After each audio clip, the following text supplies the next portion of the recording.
Eh bien, c'est l'heure de se retrouver.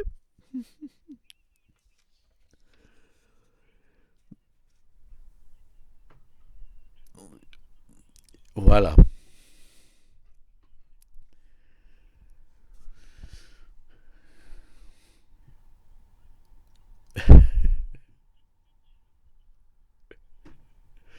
Oui, toujours en noir et blanc. Et puis, comme il y a longtemps qu'on n'a pas voyagé, je vous propose de prendre l'avion,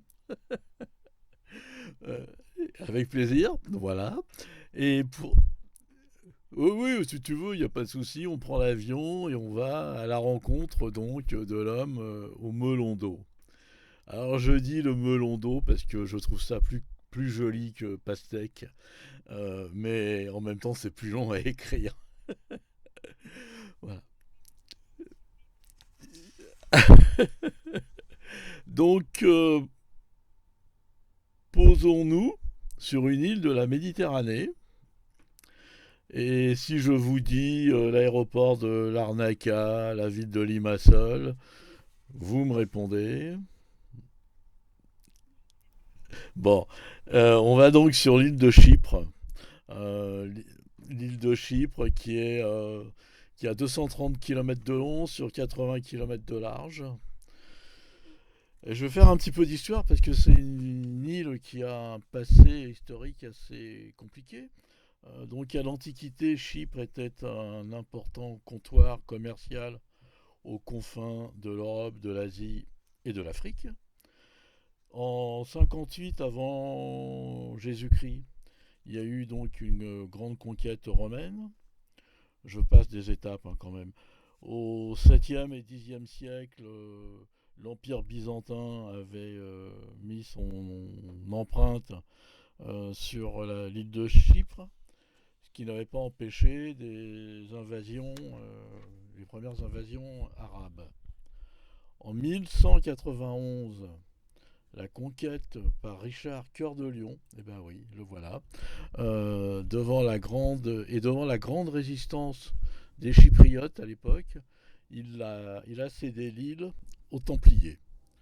Et avec donc toute l'histoire des Templiers que l'on connaît et que l'on voit souvent interprétée plus ou moins avec des faits historiques dans certains films. En 1489, l'île est passée sous la tutelle de Venise. Ça a duré pratiquement un certain temps, une bonne centaine d'années. Après, il y a eu la vraie conquête ottomane. Il y a eu l'Empire ottoman qui s'est installé en 1878.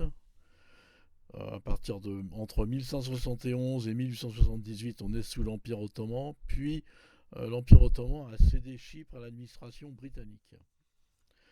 Et puis là, on rentre dans les années beaucoup plus récentes. Donc 1960, on a la Grande-Bretagne qui donne son indépendance à l'île de Chypre.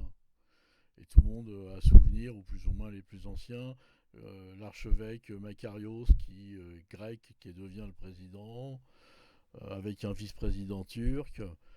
Puis c'est en 1983 la proclamation par les Chypriotes turcs, donc du nord de l'île, de la République turque du nord de Chypre.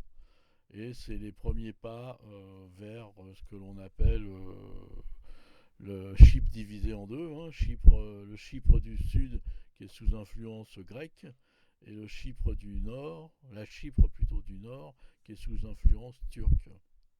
Voilà. C'est donc sur cette partie de l'île, il y a encore, c'est un, non, c'est pas un rare pays parce qu'il y a d'autres pays encore, mais il y a ce qu'on appelle un no man's land, une ligne verte qui sépare l'île en deux parties. Et sur les 230 km à peu près, il n'y a que trois points de passage pour passer du nord, oui, du nord au sud ou du sud au nord de cette île. Voilà. Donc, moi, je vais vous emmener sur Nicosie, la capitale. Et Nicosie, c'est la seule ville au monde encore. C'est vraiment la seule ville au monde. Il y a encore des pays partagés. Mais là, c'est la seule ville au monde qui est coupée en deux, avec cette fameuse ligne de démarcation entre Chypre du sud et Chypre du nord. Et on peut dire aussi que cette ligne euh, est une ligne qui démarque la ville moderne, la ville du Sud, et la ville à l'ancienne, la ville du Nord. Les disparités entre les deux villes, les deux quartiers, je ne sais pas comment dire, entre le nord et le sud de la ville, sont telles que pour moi c'est impossible de décrire la ville de Nicosie comme une seule entité. Voilà. On a vraiment une vraie rupture en quelques mètres quand on passe de l'une à l'autre.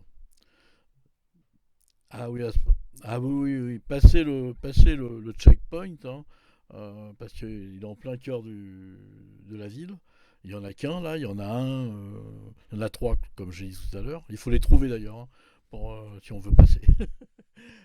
Passer le checkpoint, ça peut prendre pour les touristes voilà, de 5 à pratiquement 40-45 minutes, suivant le touriste, suivant si on est à pied, suivant si on a une voiture de location ou pas. Bon voilà, c'est toujours très compliqué. La ligne verte, donc, ce qui est étonnant, c'est que dans cette ville, euh, plus on approche de cette ligne verte, elle impose de sa présence. Euh, Parce que à chaque coin de rue, quand on s'approche de cette ligne verte, euh, on a de nombreux postes d'observation, on a encore des miradors, on a des barbelés, on a des sacs de sable, euh, et on est au milieu de ce qu'on appelle une zone tampon. Et c'est un véritable, comme j'ai dit tout à l'heure, c'est un véritable no man's land où le temps s'est arrêté. Et le temps, il s'est arrêté là, il y a 30 ans. On a des maisons en ruine, des traces de tir sur les murs. On a une partie des vieux remparts vénitiens qui sont aussi abîmés. Voilà. Et ça, c'est le quotidien des Chypriotes qui traversent la zone tampon, soit pour aller travailler, soit pour faire des courses. Bon, la vie des habitants de Nicosie. Euh, et la zone tampon, elle ne représente que 3% du territoire de Nicosie, mais elle est gardée en permanence par des soldats de l'ONU, des casques bleus, et il y en a pratiquement 1200. Voilà. C'est, c'est un état, c'est une ambiance particulière. Voilà, on passe d'une ville du sud très grecque, avec toute l'empreinte encore britannique qui se ressent dans l'architecture, qui se ressent dans les jardins, la manière dont les jardins ou les espaces verts sont aménagés. On a encore cette empreinte très particulière du britannique qui aménage les espaces verts. On voit bien d'ailleurs les espaces verts à la française ou les espaces verts à la britannique sont totalement différents. Et là, on a encore cette empreinte. Et puis, d'un seul coup, on bascule. Et on bascule dans un vieux Nicosie. Et on quitte les rues, on va dire, on va quitter les rues, parce qu'on passe que par une seule rue. Hein. Le checkpoint, il n'est que sur une seule rue, il n'y a pas d'autre possibilité. Tout le monde doit passer par là. La rue s'appelle c'est l'Edra Street. Et donc, on est dans une rue très commerçante, très vivante, avec des magasins huppés, avec des magasins de marque, des magasins, comment je veux dire, européens, l'occidental. Et puis, tu passes le point de passage, et en l'espace de 3-4 mètres, tu rentres dans une autre ville. Une autre ville. Tu rentres dans un espèce de grand marché qui ressemble d'un seul coup à ce qu'on pourrait appeler une médina, quoi, avec divers commerces et des échoppes comme on peut trouver en Turquie ou dans les pays du bassin méditerranéen côté oriental. Et, et oui, oui, c'est très marquant. Et tout à l'heure, quand je parlais aussi de l'empreinte de cette zone tampon, on a beaucoup de petites rues qui viennent buter sur la zone tampon. Euh, et donc sur la partie sud, on a des rues qui viennent, des rues, des impasses, c'est même pas des rues, c'est des impasses qui font peut-être 60 mètres, 80 mètres, Et puis sur 50 mètres, tu as un bar avec au milieu de l'impasse la vie, des restaurants, tu vois, des trucs qui vont revenir aussi chez nous bientôt là. Des cafés, des terrasses et ainsi de suite. Et puis 10 mètres plus loin, c'est le mur, c'est les barbelés, c'est les sacs de sable. Euh, et alors pour oublier tout ça, du côté sud, ils mettent, on voit beaucoup dans d'autres villes, mais ils mettent des parapluies suspendus de plusieurs couleurs. Voilà, on est vraiment là du côté très européen. Et puis de l'autre côté, 10 mètres plus loin, et ben ces mêmes impasses, elles n'ont plus du tout la même température, la même couleur. Elles sont beaucoup plus vieillottes, beaucoup plus poussiéreuses. Et en même temps, ce quartier-là, cette partie sud, nord, pardon, elle a pratiquement tout le passé historique de la ville. C'est là où on retrouve pratiquement tous les anciens patrimoine historique du temps des Templiers, qui a évolué, qui a été après aménagé, on va dire, avec l'Empire ottoman. On y retrouve plein de petites mosquées dans des petites ruelles et ainsi de suite. Mais il y a cette rupture qui est pratiquement... ouais, c'est très très étonnant. Voilà. Et alors donc, en traversant...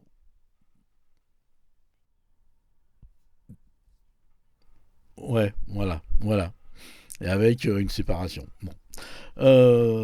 Donc, une fois qu'on a traversé ce, ce- ce début de marché à ciel ouvert, on arrive sur un marché à ciel, bah, pas à ciel, mais un marché couvert. Euh, et puis là, bah, on retrouve ce marché comme on le retrouve dans les pays orientaux, quoi. Je veux dire, avec des allées, des grandes allées qui sont simplement éclairées par le soleil, au travers de vasistas qui, qui viennent dessiner au sol euh, une espèce de ligne pointillée de lumière. Et cette ligne pointillée, ce qui est intéressant, c'est qu'elle a tendance à se déplacer avec le soleil, quoi. Donc là, moi, je me souviens, alors, on l'a pas sur la photo, mais il était à peu près 14 heures quand j'étais dans ce marché. Donc la ligne pointillée, elle était pratiquement au milieu de la grande allée, ce ce qui donne quelque chose d'assez étrange. Et puis, euh, et puis bah là, on a plein d'échoppes de gens qui vendent des légumes, mais on a aussi à côté des épices, on a des rayons d'habits, voilà, avec ordonnancement, excuse-moi, qui n'est pas tout à fait le même que chez nous, quoi. On est plus dans le vrac, dans étaler la vie sans se poser trop de questions. Et donc à chaque entrée de ces grandes allées, il y a, là il était 14 heures comme j'ai dit, il y a une espèce de... Il n'y a pas une espèce, il y a une vie totalement différente qu'on ne retrouve pas forcément non plus dans nos marchés à nous. On a des gens qui s'installent avec des tables, qui commencent à jouer. Et je me souviens, à côté de ce monsieur-là, il y avait d'autres personnes qui jouaient au jaquet, qui jouaient aux cartes. Ils se réunissent à l'entrée, à moitié à l'ombre, à moitié au soleil. Euh, et ça donne aussi là aussi une ambiance particulière. Et il y avait ce monsieur. Alors, ce monsieur que j'ai appelé l'homme au melon d'eau, euh, il était, il m'a interpellé. Euh, je sais pas, il m'interpelle toujours d'ailleurs, parce que derrière ces grandes lunettes de soleil noir, je ne sais pas si il m'a regardé ou pas. Euh, J'arrive pas à savoir si. Et en même temps, je ressens une espèce de complicité. Euh, il y a comme un petit sourire un peu malin, exactement, c'est ça. Et ça m'a interpellé. En même temps, voilà, je ne sais pas s'il faisait la sieste, j'arrive pas à savoir s'il faisait la sieste, j'arrive pas à savoir s'il me regardait. En même temps, dans les mains, il avait un espèce de bout de tissu qu'il était en train de tripoter. Euh, mais bon, voilà, c'est une personne qui est assez âgée, c'est une personne qui vient sûrement, même quasiment tous les jours, à cet endroit-là, avec ses melons d'eau, pour essayer de les vendre et avoir certainement un petit complément, voilà, pour mener à bien sa vie. Mais moi, ce qui m'a plu et ce qui m'a interrogé, c'est le visage caché derrière ces grandes lunettes, hein, et où on n'arrive pas à savoir parce que le bob, il a un bob sur la tête qui ça descend jusque, ça cache le front, ça arrive au ras des lunettes. Et bon, voilà, toute cette partie-là, on va dire, bah, on est dans l'invisible. Et puis il y a quand même euh, voilà, comme tu disais, un petit rictus, une petite émotion qui passe au travers euh, de ses lèvres, de sa bouche, de son menton. Et ça me touche beaucoup parce que je ne sais pas. Voilà, je ne sais pas si en l'espace de quelques secondes, il m'a regardé, il a compris, il m'a souri à sa manière, ou s'il était vraiment ailleurs et dans son monde à lui. Euh, c'est toujours une interrogation pour moi.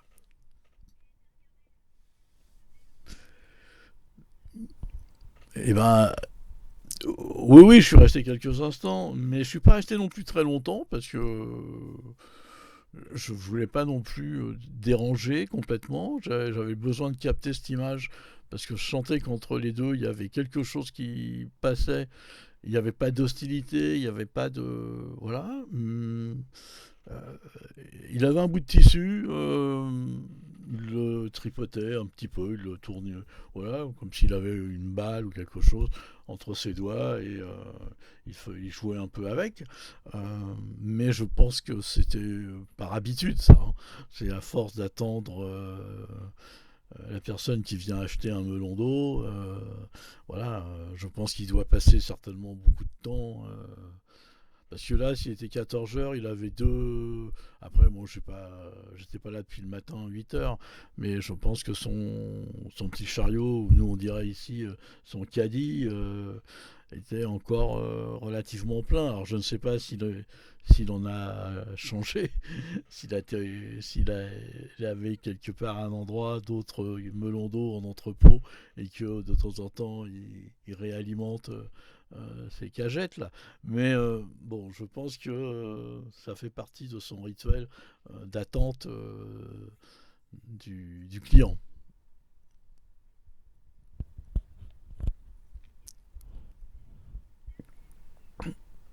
Ça- il est.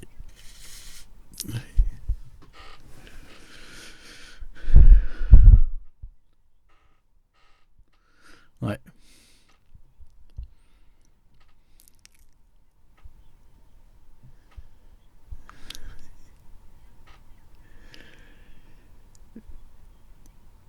Oui, demi-sourire.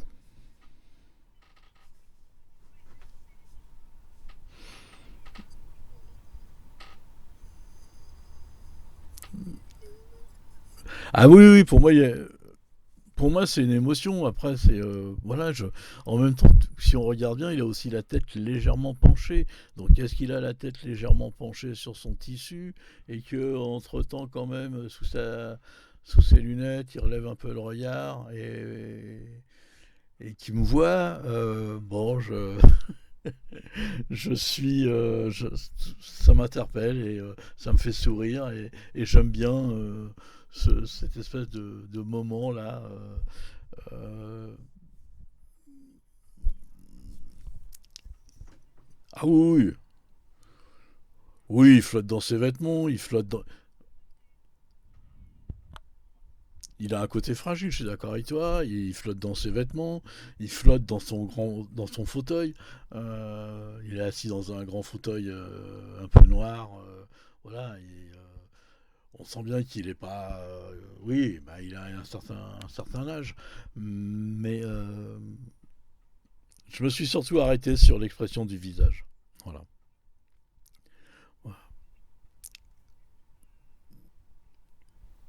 C'est un mystère, voilà. Ce papy, c'est un mystère.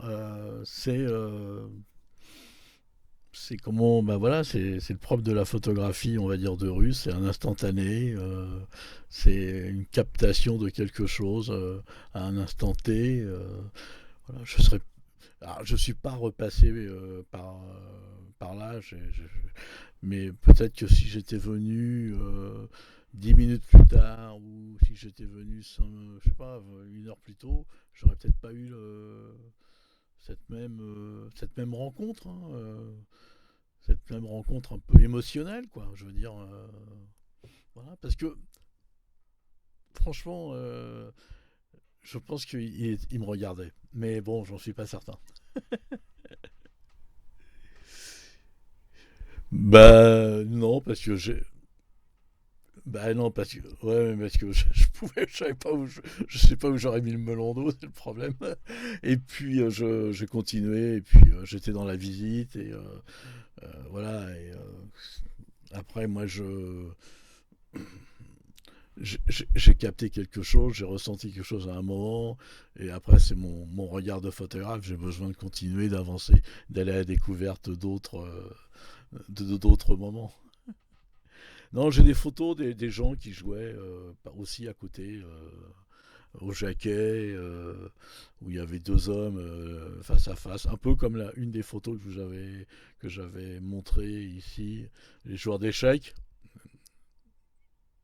Oui, oui, rien à voir. Les deux joueurs d'échecs dans la bourse, l'ancienne bourse de Lille. Euh, voilà. Et on est un peu dans le. Et à côté, il y avait deux personnes qui jouaient avec. Voilà, on pouvait ressentir la même attention au jeu, même si c'était pas le même style de jeu. Mais voilà, on sentait qu'ils étaient pris, qu'ils étaient dans leur partie. Et puis il y avait un troisième larron, on va dire, qui surveillait le jeu et surveillait aussi son échoppe, où il vendait des fruits et légumes. Voilà mon petit voyage.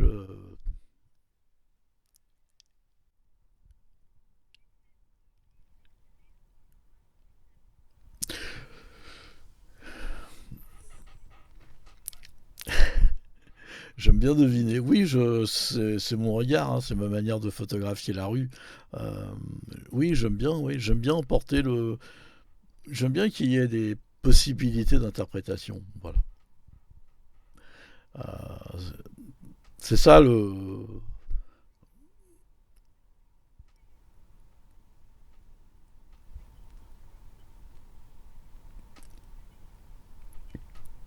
Oui, oui, oui.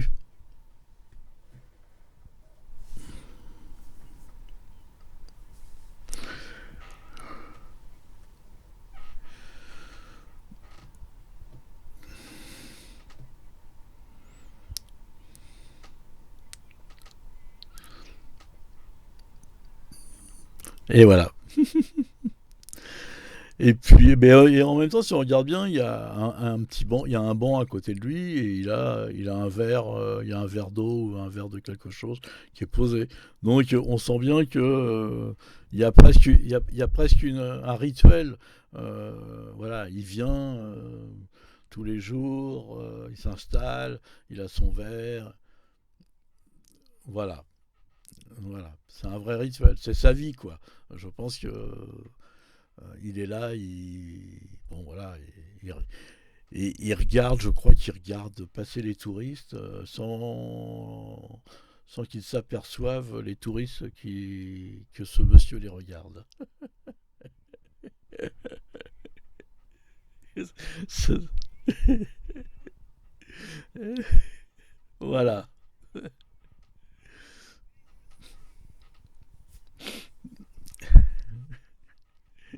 voilà. Et je ne sais même pas si pour lui c'est important de vendre les melons d'eau. Voilà. Il en a, je pense que c'est important, mais il est pas dans la vente traditionnelle où il pourrait haranguer, où il pourrait. Euh, non, il est là. Je suis posé. J'ai des melons. Si ça vous intéresse, venez me voir. Mais il fait pas d'effort non plus pour aller les vendre. Ouais. Voilà, exactement. C'est. Oui,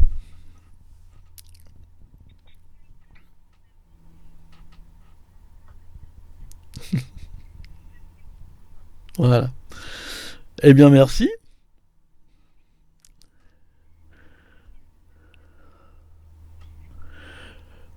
Exactement. À la semaine prochaine.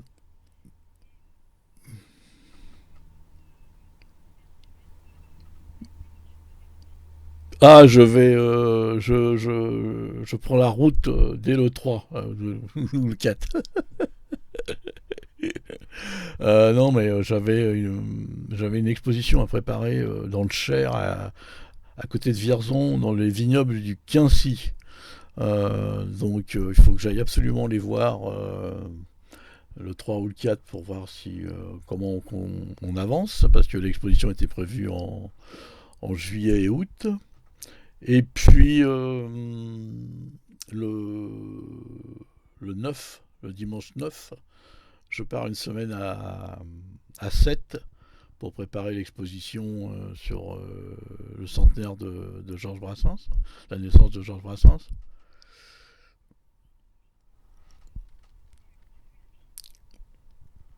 J'ai eu la chance de le prendre en photo, pas plusieurs fois, une fois, mais j'ai eu la chance de rester assez longtemps dans la loge.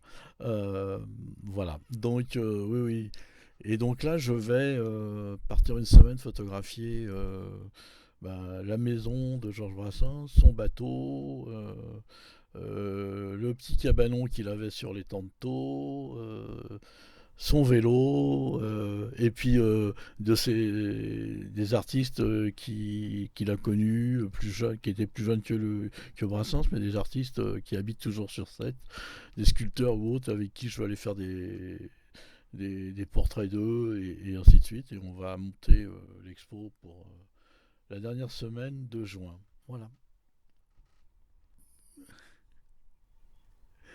Oui, ouais, ouais. Ah, et de son univers, il n'y aura pas que moi, on sera trois. Il y aura un artiste qui a fait des peintures d'après les chansons de Brassens. Et puis il y a un autre de ses collègues qui a fait des sculptures. Voilà. Qui représente aussi l'univers de Brassens. Euh, Et toute la semaine, il y aura aussi des concerts gratuits.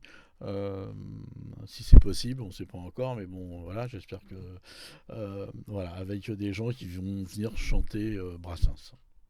Alors je les connais pas, mais je vais les découvrir.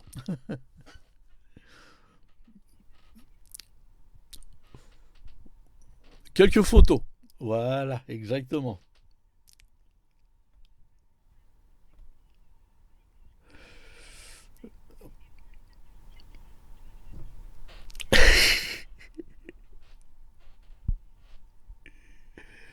Oui, oui, oui, bien sûr. Euh, bah, éc- bah, écoute,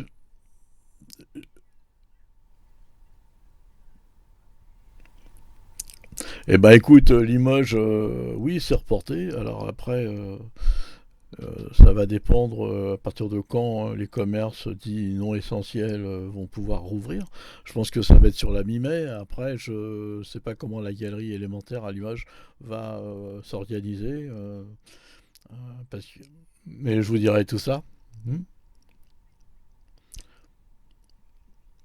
Oui, bien sûr. Oui, oui.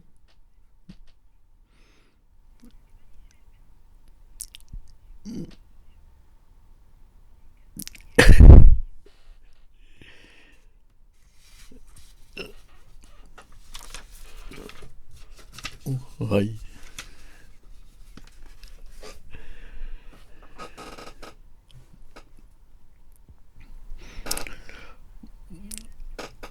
Merci, merci Cathy.